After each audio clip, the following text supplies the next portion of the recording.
Ngayon na pala ang alis mo. Hatid na kita sa airport. You sacrificed our family dahil sa init ang katawan mo. Lucia? How are you? I haven't seen you. This is Clarice Gardamonte. Yes, we've met. Oh, really? Sino nagpakilala sa inyo? It must have been Ralph. Ang nag-introduce sa amin, si Daryl Revilla. Kung bakit naman sa lahat ng lalaki pa, kay Daryl Revilla, layuan mo siya. If not, I will be forced to disown you.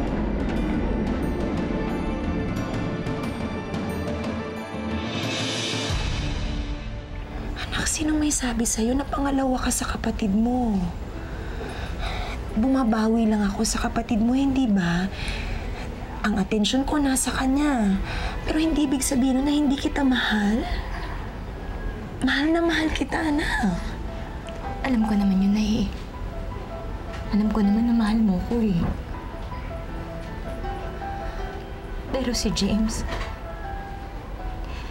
Nay, parang hindi ko yata kaya magpaksal sa kanya na lagi na lang akong nag-aalala kung ako ba talaga yung mahal niya. Anak, bigyan mo ng pagkakataon na mahalin ka ni James sa paraan na alam niya. Hindi naman ibig sabihin nun eh, hindi ka niya mahal ng buo. Anak, huwag kang matakot. Nakikita ko kay James na mahal ka niya. Na gusto ka niyang pasiyahin. Talaga, Nay? Naku, Nancy, tama na yan, ha? Huwag ka na magbago ng isip mo. Sige, kapag iiyak ka nang iiyak, papangit ka. Ayan, tama na. Ma, I'm really so sorry. Kaya lang naman ako nakipagkita kay Daryl in person is para sabihin sa kanya na wala siyang makukuha sa akin. Look, Ma, kilala ko si Daryl. And ayokong makasama ang isang lalaking katulad niya. And the only reason why I didn't tell is because ayoko mag-alala kayo sa akin. Siguraduhin mo lang. Because I do not want that Daryl Revilla to ruin my family again. Of course, Ma. Of course.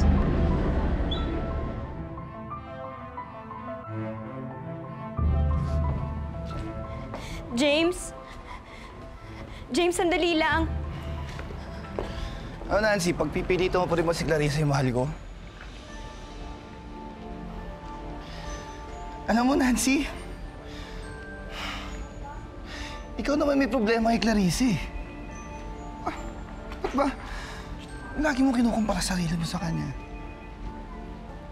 Bakit ba hindi mo matanggap na ikaw gusto kong pakasalan? Ikaw yung mahal ko, na ikaw gusto kong maging nanay ng mga anak ko. Ikaw, Nancy. Hindi si Clarissa. James, I'm sorry. Hindi na naman importante sa akin kung sino ang una mong minahal, eh. Ang importante lang sana sa akin, ako na sana yung huli.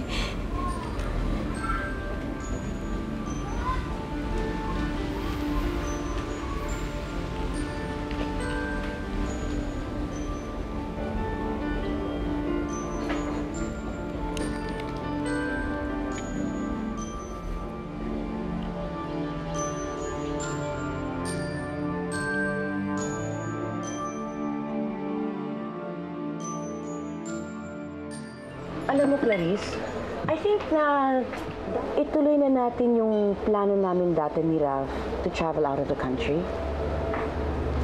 Sasama pa nga namin dapat si Firis nun eh.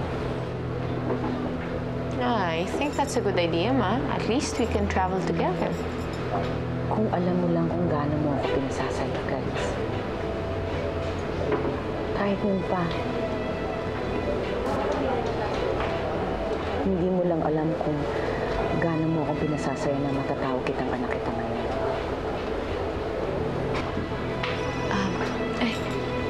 Excuse me, Ma.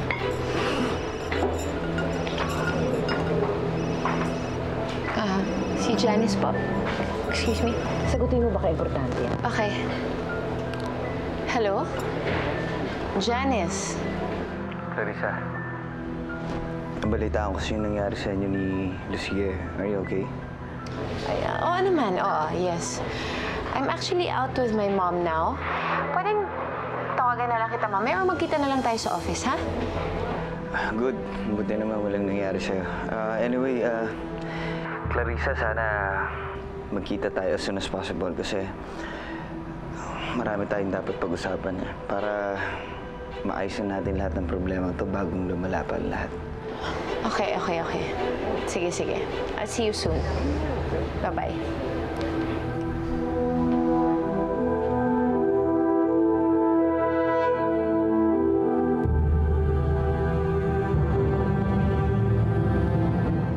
Manang, yung mga gamit namin, please. Here. Ma, may kukunin lang ako. Okay, sige.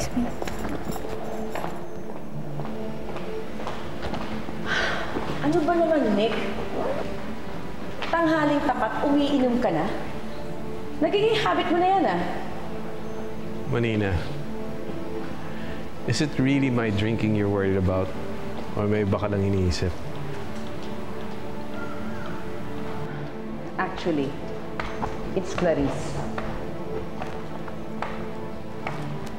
Magmula na naging Gardamonte na siya, she has become prey sa mga taong manloloko. Lalo na yung Daryl Revilla na yan. I ran into Lucia kanina, and she told me na nakikita pa rin sila. Ang sabi sa akin ni Clarice, iniiwasan na raw niya si Daryl.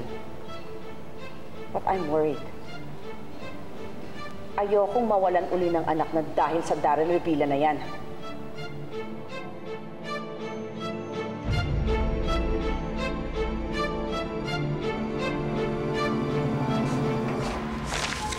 Nay, gabing-gabi na ho. Ano ho ba yung sinusulat ninyo? Wala ito. Sinusulat ko lang, anak, yung mga dapat kong ipamilid dahil baka makalimutan ko eh.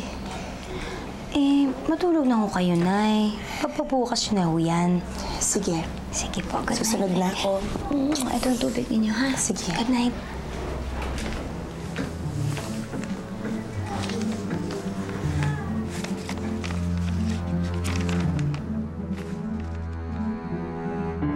Sa tamang panahon, malalaman mo din kung ano ang laman ng sulat na ito, Nancy.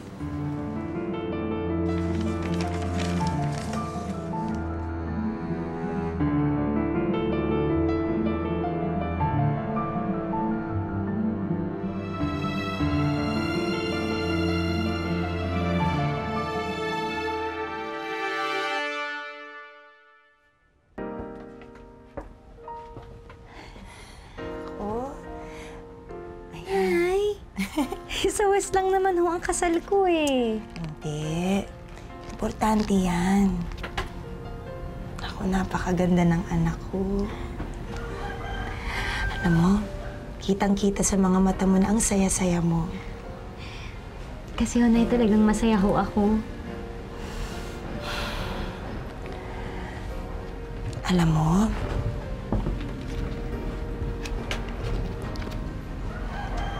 anak, lagi ko naman sinasabi sa'yo na mahal kita, hindi ba? Hindi ko lang alam kung nararamdaman mo yun. Pagpasensyahan mo ng nanay mo, ha? Naiintindihan ko naman kayo, Nay. Alam mo, bata ka pa.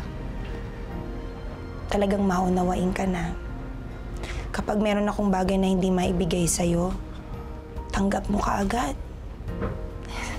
Ang sabi ko sa sarili ko, naku, tong batang to, lalaking may magandang kalooban. Kaya, mapalad ako na meron akong isang anak na katulad mo. At pinagmamalaki ko na, galing ka sa akin. Mabuting ina rin po kasi kayo sa akin, Nay. At magiging mas mabuting ina ka at asawa kay James.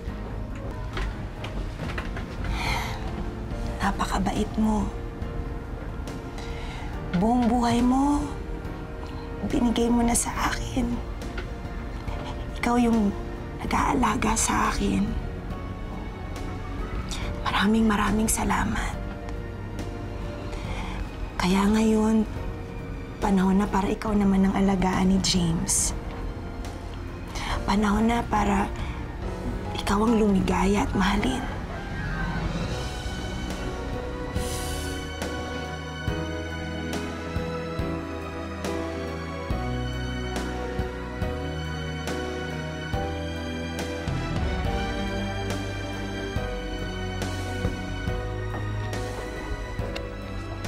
O anak, handa ka na ba? Sandali lang, Nay. I-check ko lang uli yung kwarto. Baka may naiwan po ako eh. Sige.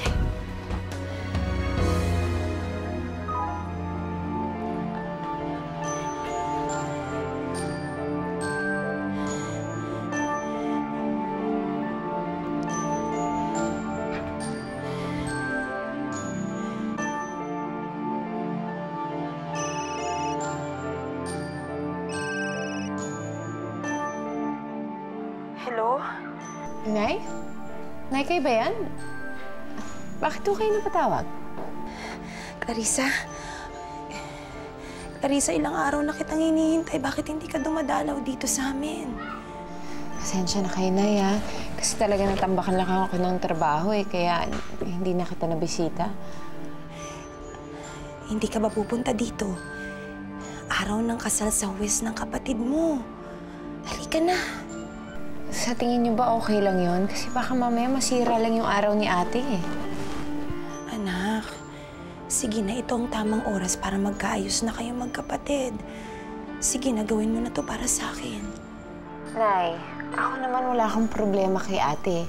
Siya naman yung nakikipag-away sa akin, eh. Ngayon, kung hindi siya magdedemanda, eh, hindi kami magkakasamaan ng loob. Ay. Nay, may umiyak ba? Nay, sige na ho. Sige na, Nay. Tama na yan. Pupunta na ako dyan. Ha? Talaga? Sige po. Sige. Magkikita tayo.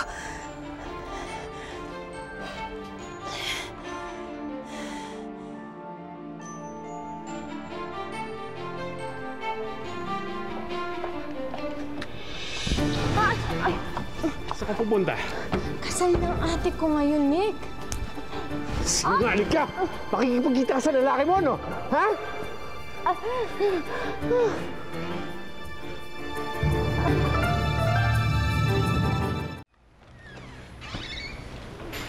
Nay, kanina pa ho kayo patanaw-tanaw dyan, ha? Sino bang hinihintay ninyo? Kasi, Nancy, inimbitahan ko ang kapatid mo si Clarissa. Eh, sabi naman niya darating siya eh. Hinihintay namin ng nanay Meli mo. Araw ho ng kasal ko ngayon. Sana naman ho, kahit ngayon lang. Ako naman ho ang intindihin ninyo. Nancy, Nay, tara na po. Nandiyan na po si Judge.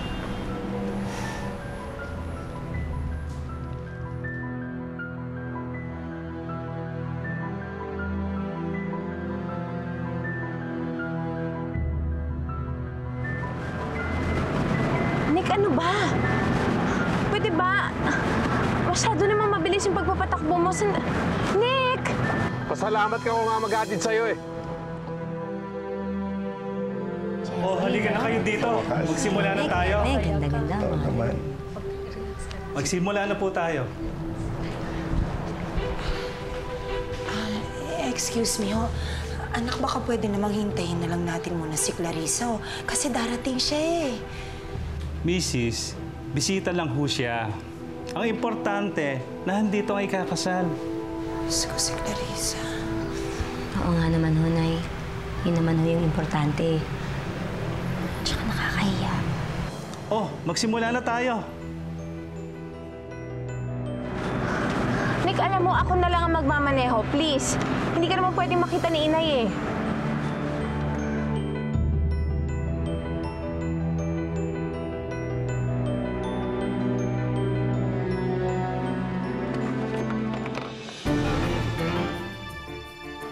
Clarissa! Clarissa, bumalik ka dito, Clarissa!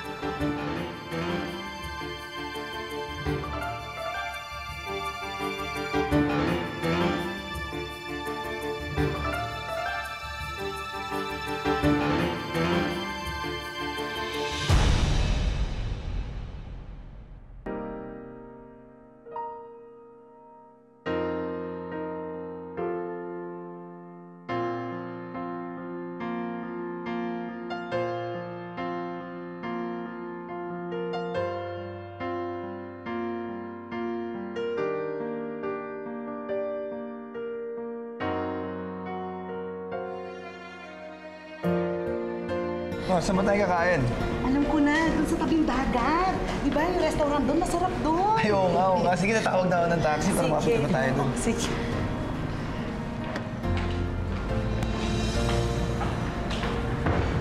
Nay! Clarissa, Nay! Nako! Bakit ngayon ka lang? Katatapos lang ng kasal ng kapatid mo, hindi mo ba siya babatiin? Ate, congrats. Okay lang. Halika na, kumain na tayo. Nancy, bigyan mo naman ng pagkakataong batiin ka ni Clarissa. Nay. Okay lang po yun. Hindi nga ako dapat nagpunta dito eh. Nasira patuloy yung araw ni ate. Nancy, ano ka ba naman, Nay? Di ba naman sa araw ng kasal ko, si Clarissa pa rin ang uunahin mo? Ate, teka lang. Huwag mo naman sagutin ng inay ng ganyan.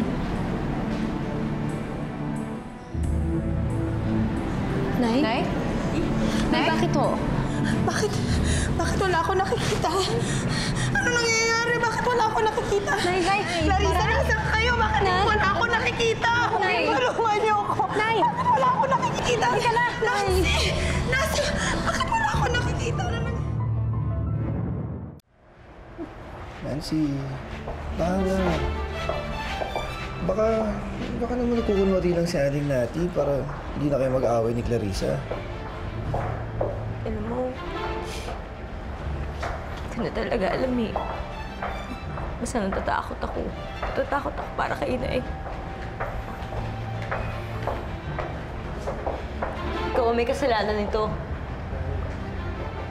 Ako? Ako na naman, ate? Ang bihira. Ikaw ang may kasalanan nito. Ikaw nga yung nagwawala kanina kaya nagkaganyan si inay eh. Ano ba? Tama na yan. Tama na. Pasa, lagi na lang akong pinagbibintangan. Tandaan mo, wala akong kasalanan dito.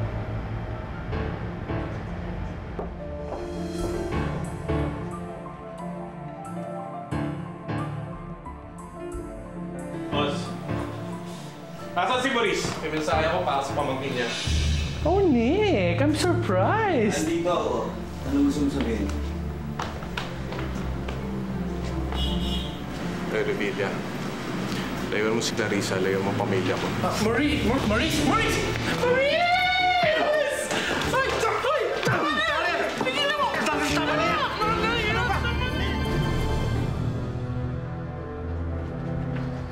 Dok, kamusta ho siya? Ay, yes. Nagkaroon siya nung tinatawag na temporary blindness o yung pansamantalang pagkabulag.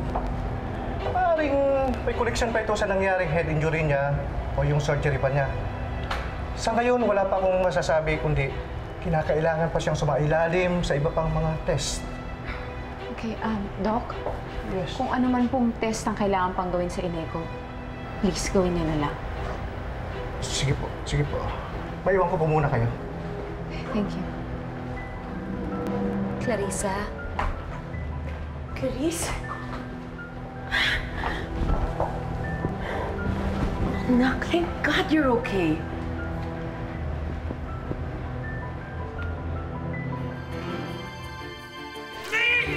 Sorry! Tama na yan! Ano ba? Tama na! Ay, ikaw ang lumayo kay Clarice. Ha? Kala mo hindi ko alam ang ginawa mo sa kanya? Pinagsamantala mo siya, hayop ka! Alam mo naman pala eh! Walang ibang makikinabang sa kanya, ako lang! Papatay ko si Clarissa kapag di mo siya tinigilan! Hayop ka talaga! Pwede ba? Respetuhin niyo naman yung shop ko! Umayos ka na dito! Tandaan mo sinabi ko. Nick, please leave!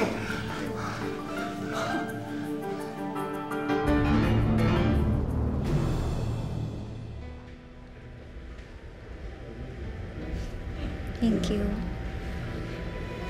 Umiti ka na. Ano, may kape ka na. Nandito pa ako. Alam mo, nung bata ako, iniisip ko na ang araw ng kasal ko yung magiging pinakamasayang araw ng buhay ko. Sino ba naman na mag-aakala na sa araw ng kasal ko, sa lalaking pinakamamahal ko,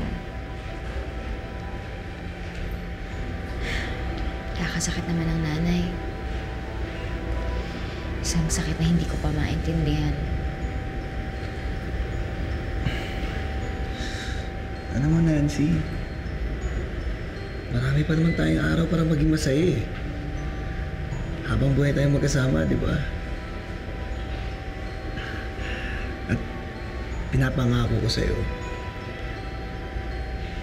gagawin kong lahat para gawing pinakamasaya ang araw mo basta kasama mo ako. Pangako ko sa'yo yan.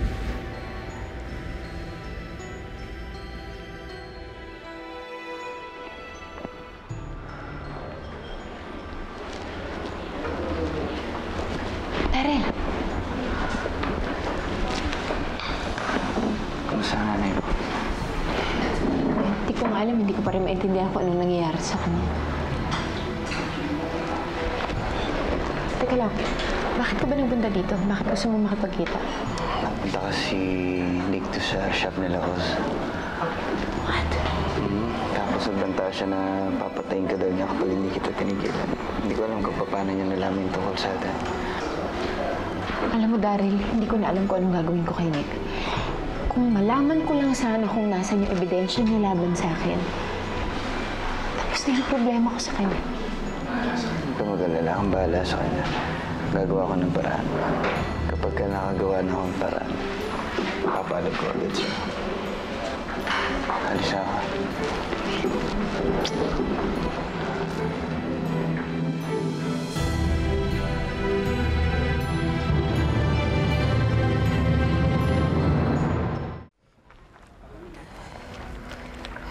Nay, basta ho, magpahinga kayo, ha? Gusto ko, well-rested kayo. Okay? Sige po, pauuna na ako, Nay. Anak?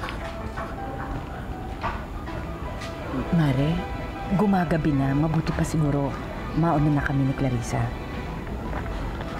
Anak, bakit ka sasama sa kanya? Hindi ba dapat magpahinga ka na din?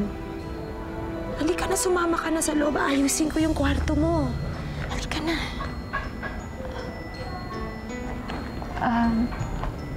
Nay, ganito ho. Dadalawin ko naman kayo, Nay. Pero ang gusto ko sa ngayon, magpahinga ka muna. Matulog ka, ha? Kailangan mo matulog, Nay.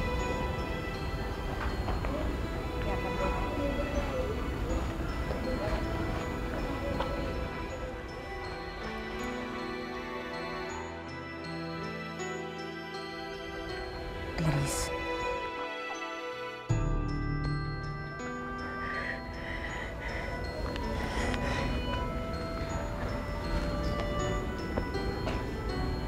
Sige natin, mag-iingat ka, ha?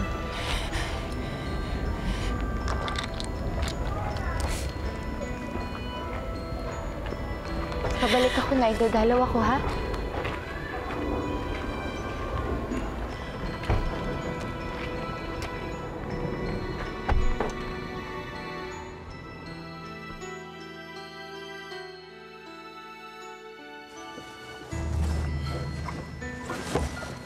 Nasaan ba yun?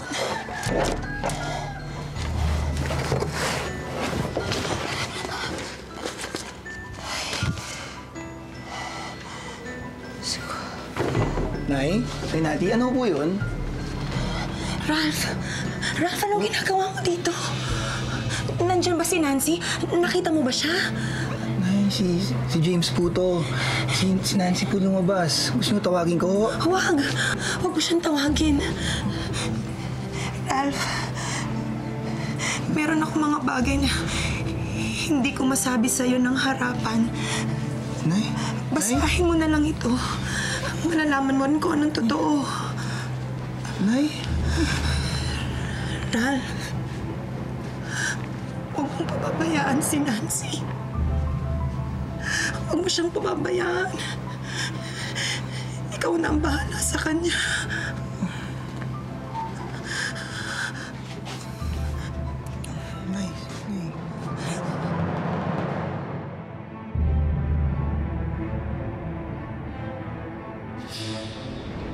Clarissa. Daryl, natatakot ako sa plano mo. Hindi ako sigurado eh. Clarissa, ano ka ba? Hindi natin pwedeng baliwalain na lang to. Kailangan maunahan natin yun. Dahil pag nagkataon, iipitin ka ng iipitin nun. Baka mamaya kasi ano mangyari sa'yo eh. Natatakot ako baka mamaya mapahama ka pa rin dahil sa akin. Clarissa, walang mangyayari sa akin. At kung sakali man na dumating yung pagkakataon na gano'n, kung kinakailangan mamatay ako o pumatay ako ng tao, gagawin ko. Gano'n kita kamahal, Clarissa.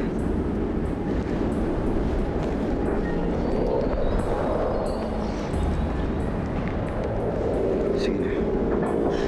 Tatawagan ko na si Nick.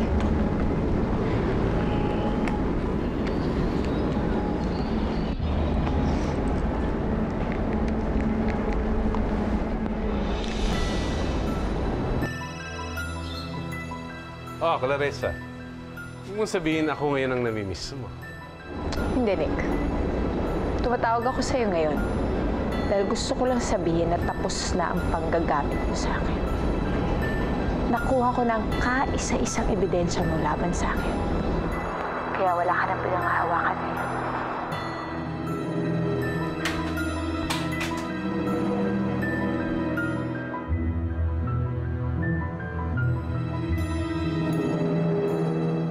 Maagang umalis ang nanay mo. Hinahanap yata si Clarissa. Tinatawag ko nga eh, parang walang narinig. Yan, yan. Ito yan. Ito yan. Nay! Clarissa, anak! Huwag kang tatawid! Hintayin mo ako dyan, ha? Sandali lang! Nay!